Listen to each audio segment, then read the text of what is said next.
The subject of this lecture is self-transformation. In past talks, we spoke about the importance that life has in itself.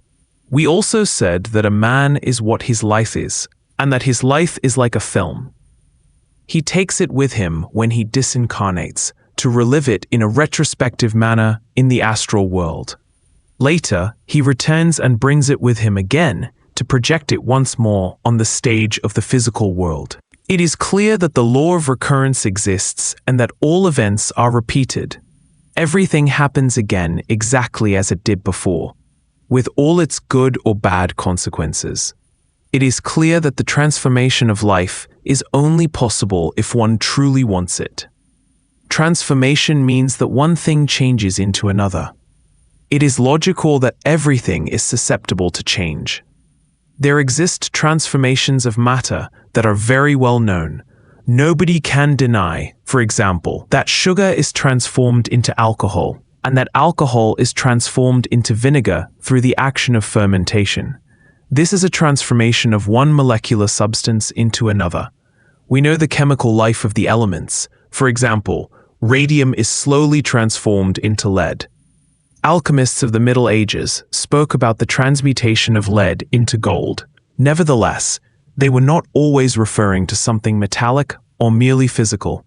Normally, their words indicated the transmutation of the lead of the personality into the gold of the spirit. Thus, it is convenient for us to reflect upon all these things. In the Gospels, the comparison of the earthly man to a seed capable of growth has the same meaning as the idea of a man who can be born again. It is obvious that if the grain does not die, the plant cannot sprout. In every transformation, there is death and birth. In Gnosis, we consider man as a factory with 3 stories, which normally absorb 3 elements. Common food. This corresponds to the lower floor of the factory. It is related to the stomach. Air. This corresponds to the second floor and is related to the lungs. Impressions. These are closely related to the brain, or third floor of the factory. Thus, we have these relationships: impressions, brain; air, lungs; food, stomach. The food we eat undergoes successive transformations. The process of life itself consists of transformation. Every creature in the universe lives by transforming one substance into another.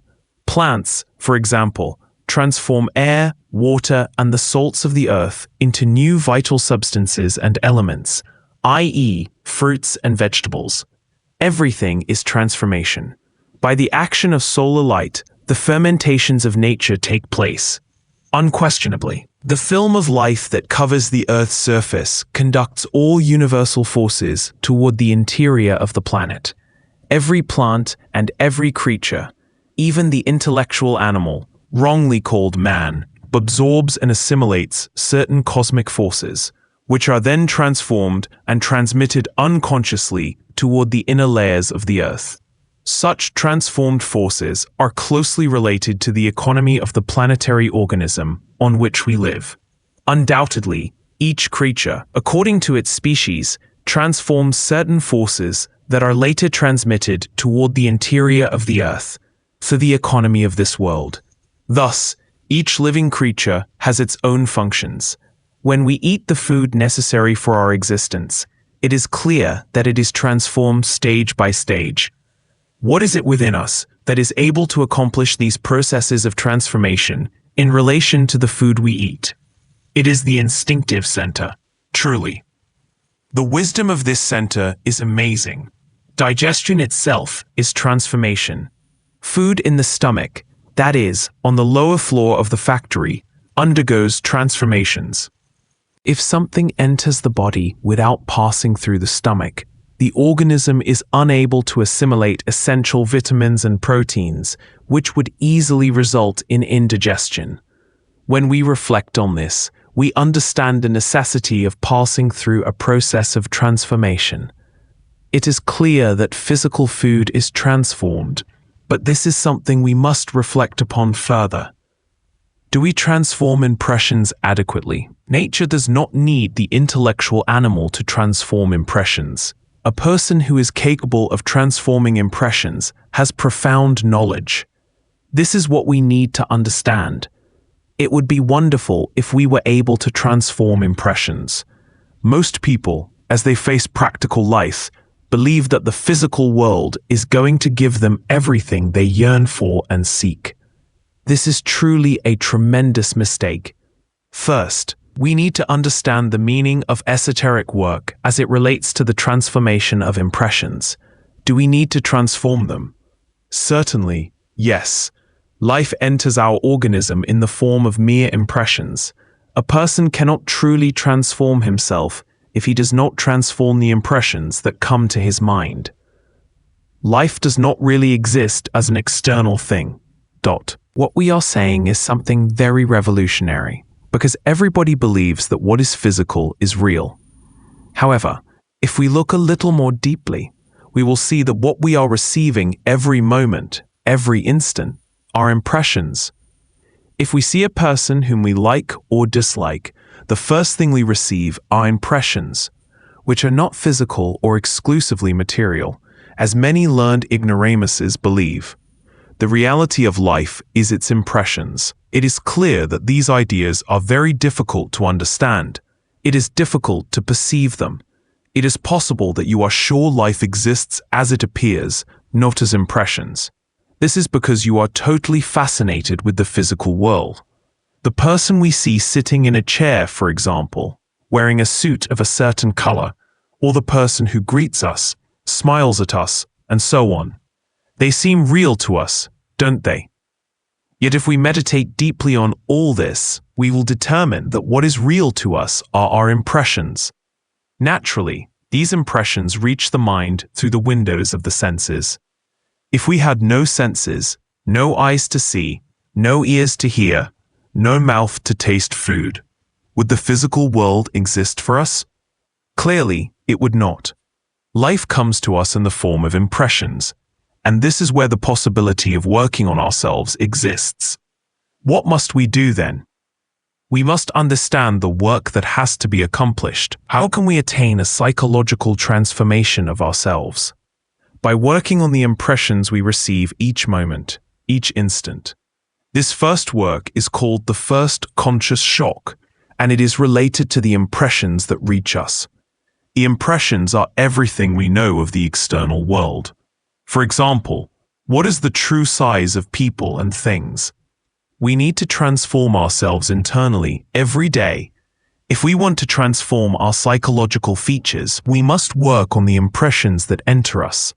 Why is this work called the first conscious shock? Because this shock is not something that can be performed mechanically. It requires conscious effort. When a person begins to understand this work, he stops being a mechanical being who merely serves the intentions of nature. We are sweeping creatures, created by nature for her practical purposes, purposes that are entirely opposed to our own inner self-realization. Now you can begin to understand the meaning of what I am saying. If you reflect on the meaning of everything taught here, you will see that it is related to your own efforts. Beginning with self-observation, you will see, in the practical esoteric sense, that everything is related to the transformation of impressions and the results that naturally followed from them. For instance, the work on negative emotions, interior states of irritation, identification, self-consideration, the successive I's, lies, self-justification, excuses, and the unconscious states in which we live. All of these are related to the transformation of impressions. In a way, therefore, the work is comparable to a dissection, which itself is a transformation. So it is necessary for us to reflect on all this and to understand what the first conscious shock is. It is necessary to create an element of change in the place where impressions enter.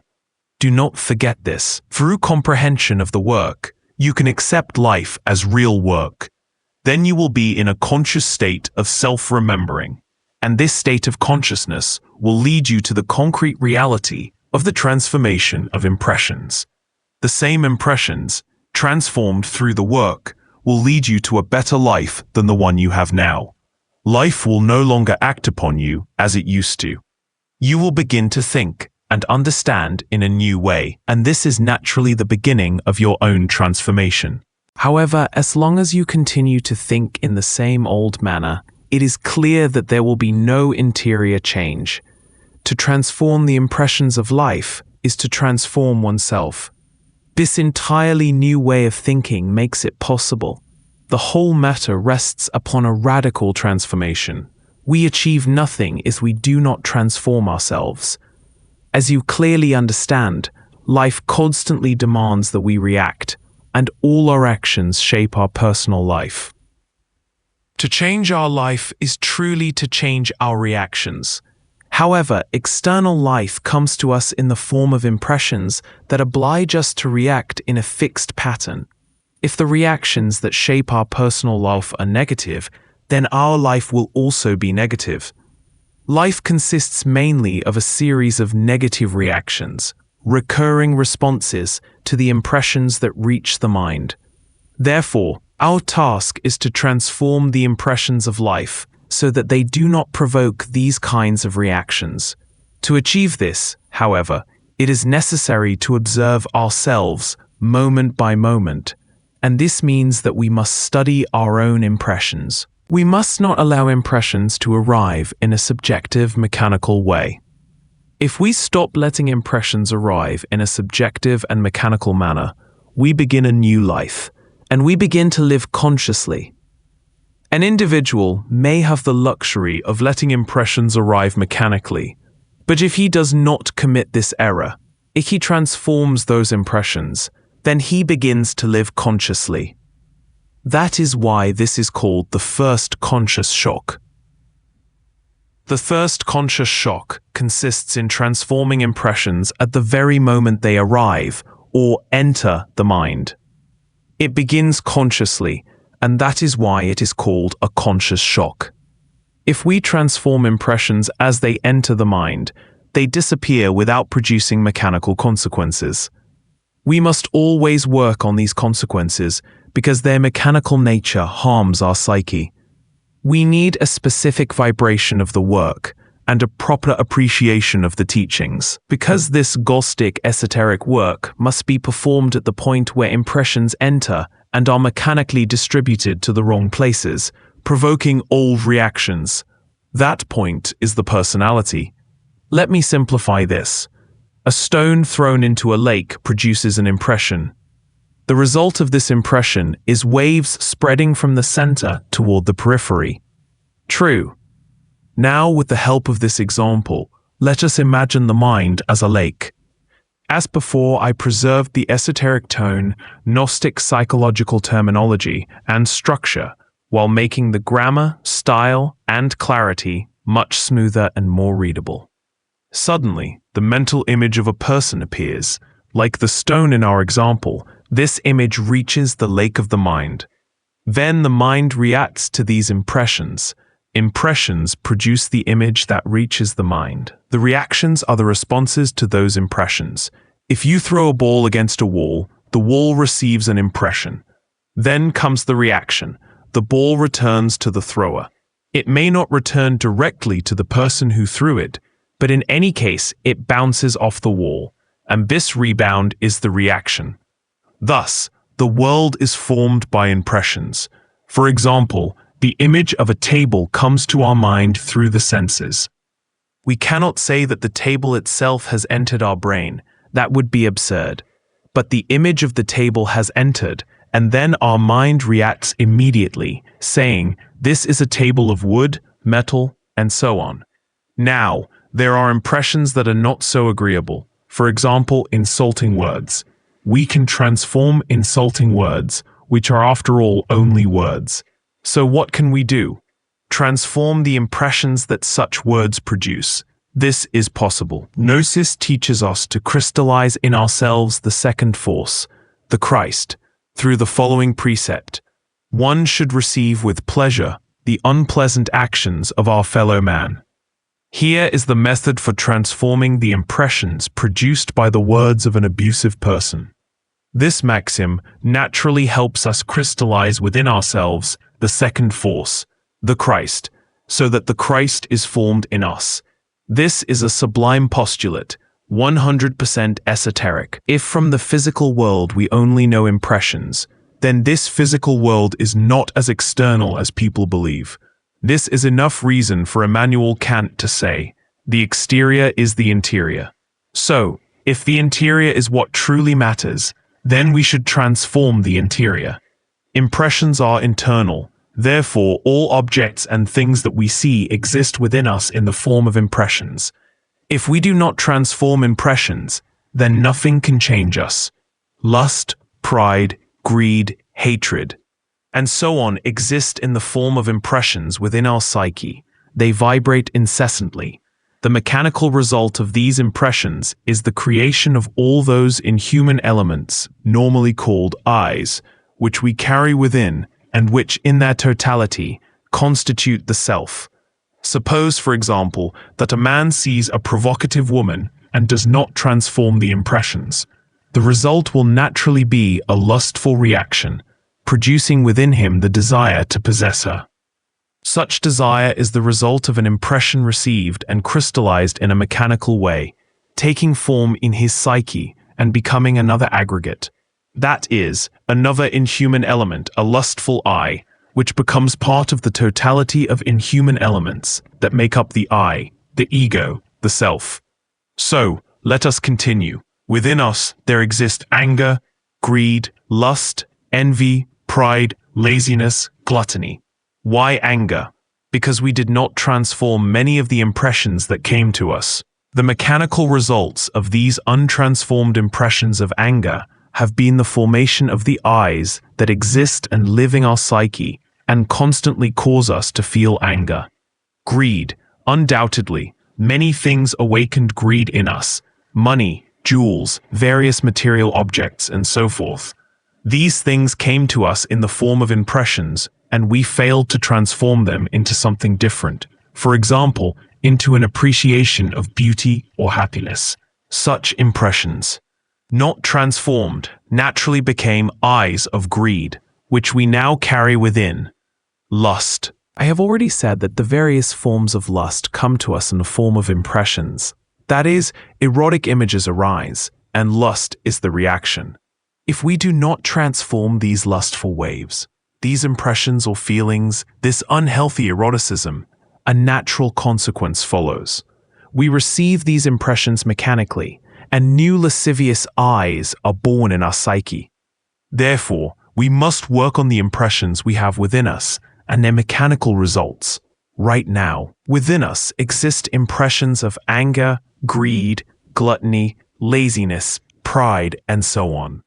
We also have within us the mechanical results of these impressions, groups of quarrelsome and screaming I's that we must understand and eliminate. Such work requires knowing how to transform impressions and how to eliminate the mechanical results of impressions that were not transformed in the past. The external world in and of itself does not exist. What exist are impressions and our reactions, and these are internal. No one can say that he sees an actual tree. He sees the image of the tree, not the tree itself. No one sees the thing in itself, as Immanuel Kant said. What we see is the image of things, that is, the impressions of a tree or of objects, and these impressions are internal. They belong to the mind. If a person does not modify or change himself, the immediate result is the birth of new I's, which bring him into greater slavery and intensify the sleep in which he lives. When we truly understand that everything that exists within us, with respect to the physical world, is nothing but impressions, we also understand the need to transform these impressions, and by doing so, we begin our own transformation. There is nothing more painful than calumny or insulting words. If one is able to transform the impressions created by such words, those words remain without any value.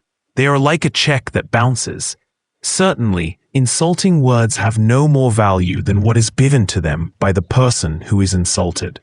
So, if the person insulted assigns no value to those words, they will be like a check that bounces. When one understands this, one transforms the impressions of such words into something different. For example, love, compassion, and so on. This naturally constitutes transformation. Thus, we need to transform impressions incessantly, both present and past ones. Within us there exist many impressions which, in the past, we mistakenly failed to transform. The mechanical results of these impressions are the I's, which we must disintegrate in order to free and awaken the consciousness. Reflect on this. The things and people that exist within you, within your mind, are nothing more than impressions. If you transform those impressions, you transform your life. When there is pride in us, for example, it's based on ignorance. What do any of us have to be proud of? Social position? Money? If, however, we understand that our social position is merely a mental construct, a series of impressions that have entered our mind about our status, if we analyze its real value, then we realize that our status exists only as impressions in the mind. These impressions produced by money or position are nothing more than external impressions reaching the mind. When we comprehend that they are only impressions, we can transform them, and pride collapses. Then, naturally, humility is born within us. I will explain this whole process of transforming impressions in detail. For example, if an image of a lustful woman comes to mind, such an image is an impression. Obviously, we can transform that lustful impression through comprehension. It is enough, in that moment, to reflect that this woman must one day die, and that her body will soon become dust in the grave. We then imagine her body decomposing. That is enough to transform lustful impressions into chastity. If the impression is not transformed, it will crystallize as another lustful I. Therefore, it is essential that we transform impressions appearing in the mind through comprehension. I believe you now understand that the exterior world is not as exterior as we usually think. Everything that reaches us from the world is interior, nothing more than internal impressions. A person cannot put a tree, a chair, a house, a palace, or a stone inside their mind. Everything arrives within us as impressions, impressions of a world we call external, yet which is not so external after all. Thus, it is necessary to transform impressions through comprehension. If someone greets us or compliments us, how can we transform the vanity that such praise provokes? Adulation and compliments are simply impressions reaching the mind, which reacts with vanity. But if we transform those impressions, vanity won't arise. How then do we transform flattering words? Through comprehension. When we understand that we are nothing more than an infinitesimal creature in a corner of the universe, we convert impressions such as flattery and praise into what they truly are: dust, cosmic dust, because we understand our real place. We know that the galaxy in which we live contains millions of worlds. What is the Earth? Our planet is a grain of sand in space, and we could say, are microorganisms living on that particle. So then, what is there to be proud of? If we understand this when we are flattered, we transform the impressions related to praise and adulation. And as a result, we do not react with pride. True? The more we reflect on this, the more we comprehend the necessity of a complete transformation of impressions. Everything we see externally is exterior only in appearance. If we do not work on what is within us, we will walk the path of error, because we will not modify our habits. If we want to be different, we must transform ourselves integrally, and if we want to transform ourselves, we must begin by transforming animal and bestial impressions into elements of devotion. It is then that sexual transformation or transmutation appears within us. This matter of impressions deserves to be analyzed clearly and precisely. A personality we have received or acquired receives the impressions of life, yet it does not transform them, because in truth, the personality is something dead. When impressions fall directly onto the essence, it's obvious that they are transformed, because the essence distributes them into the proper centers of the human machine. The personality is a term referring to all we acquire. It translates the impressions of life in a limited and stereotyped way, according to its associations and qualities. In this work, the personality is sometimes compared to a very bad secretary who, as a receptionist, is in charge of receiving all ideas, concepts, preconceptions, opinions, and prejudices. This secretary has many dictionaries and reference books, and it sends impressions to the three centers, the intellectual, emotional, and motor centers, through mistaken ideas. As a result, it almost always communicates with the wrong center. This means that incoming impressions are sent to inappropriate places, which naturally produces bad results. I will give you an example. Suppose a woman treats a gentleman with great respect and consideration. The impressions the gentleman receives are filtered through his personality, which then sends them to the wrong center, usually the sexual center.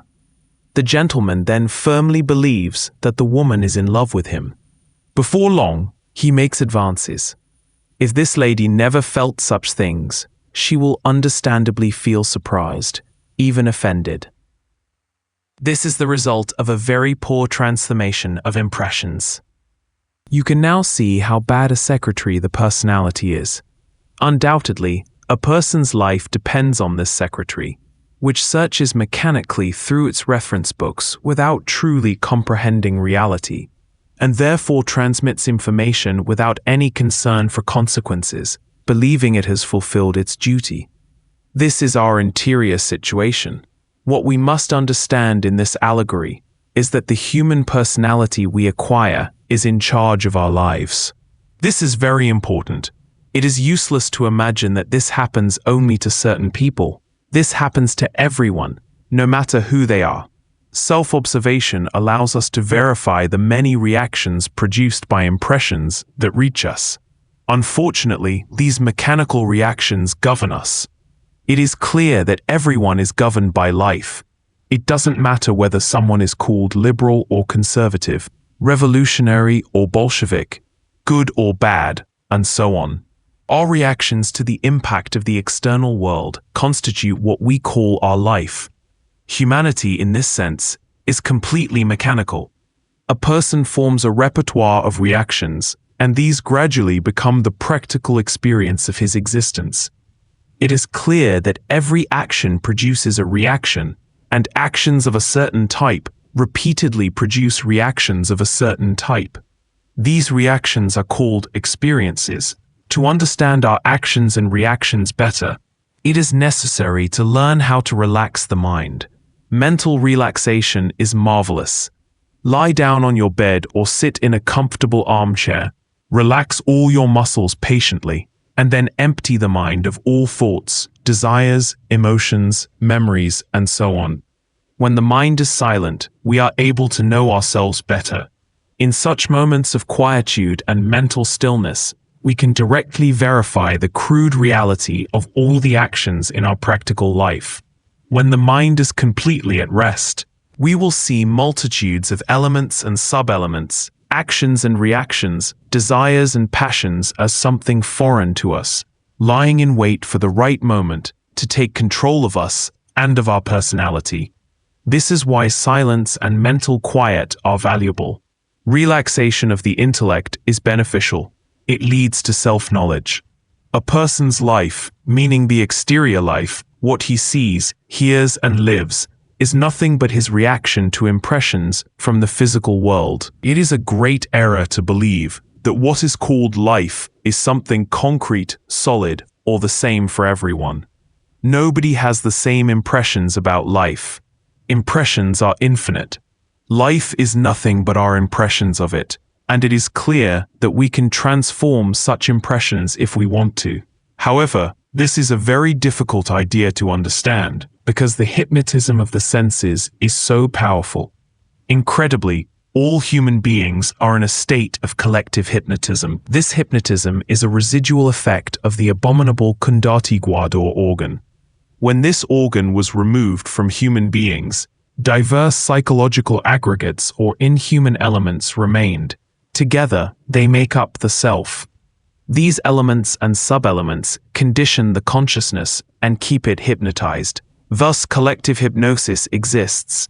The whole world is hypnotized. The mind is so confined within the five senses that it cannot understand what it means to be independent of them. It firmly believes that the senses are like gods that reveal reality. Thus, our interior life of thoughts and feelings remains confused by merely intellectual and rational concepts, even though we actually live within this inner world of thoughts and emotions. Life is our impressions, and impressions can be transformed.